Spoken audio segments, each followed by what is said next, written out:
Namaskaram, my dear seekers. It's a great pleasure and privilege connecting with the topic of theory of happiness. So today I just want to add one more anecdote on the topic of theory of happiness. What really causes the happiness is what we are discussing. One interesting aspect that we have been discussing all along is that our sense of happiness is a result of some material object external to us, which we called it as happiness.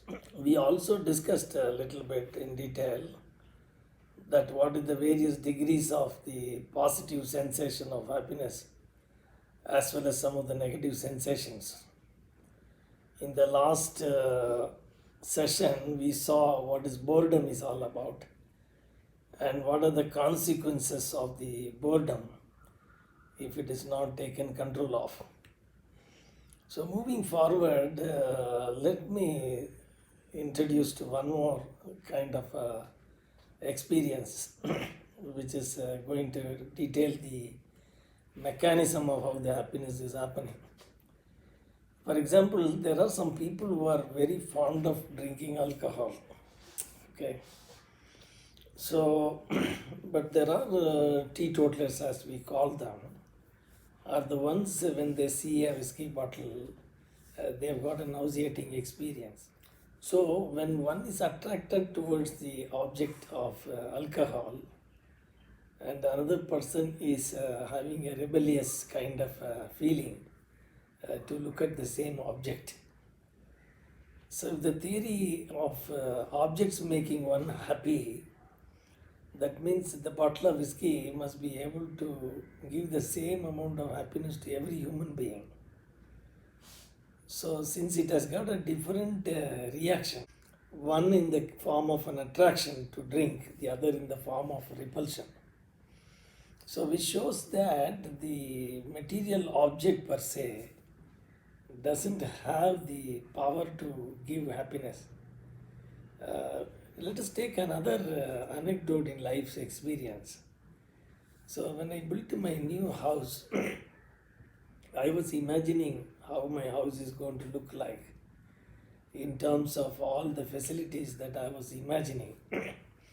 Preparing a big list of items to be provided in my house, and every time when I walk, the work is going on, I used to visualize how it is going to look like.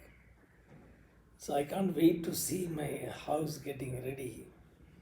And one fine morning, everything was done up. And then I occupied the home, which was beautifully done. And the degree of happiness I got on the day of housewarming reduced a little bit on the second day. And a week later, it further got reduced a little bit in terms of the kind of the excitement and the happiness I could derive. And over a period of time, the degree of happiness almost disappeared, I must say. So today I am sitting in the same house, but everything falls in my eyesight, but it doesn't give me any kick. So that means there is a depreciation value in the material object, which gave an happiness on the day one, has diminished over a period of time. That means there is something reveals from this anecdote that if the material object has the power to make me happy, that means it should make me happy at all times whenever I look at it or having an experience with it. Let us take another anecdote. At the age of teenage, we all wanted to, choose our partner, and then some of us fell in some infatuation and we called it as a love and so on and so forth. So when we are a grown-up adult, many people choose their partner, and then they wanted to date them, and then have hours of conversation over phone, and they were just waiting when we are going to live together.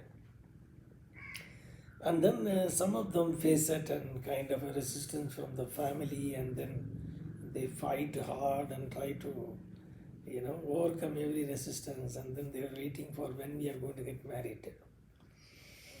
So the moment their marriage is done, maybe the kind of excitement they had in visualizing living together slowly starts diminishing, and over a period of time, the difference of opinion reaches a particular stage. Some of them even thinking of separating, their marriage. So that means if the object is the same, why the different situations are creating a different degree of happiness is a very important aspect to consider. That means it looks like the object alone is not responsible for creating a sensation of happiness. So this equally applies to getting a new iPhone and opening the case and then trying to experience the joy of using a brand new cell phone and so on and so forth. So looking back into the life experience, it shows that the object has got a diminishing value. I'm not saying it doesn't give you happiness, but it doesn't look like that. It is purely the object has got the capability to do it. If it has got, it should create the same level of happiness forever. So it is not happening. So from these anecdotes, it looks like there is something really happening internally which is creating a sensation of happiness. Let's look at what that really is. So whenever you don't have some material object, so it creates a kind of vibration, it's a sensation in your brain which wants to have it. So it creates a kind of a restlessness in your mind when you don't have. And then when you go after that object, and one fine morning that you are assuming that you are able to get it.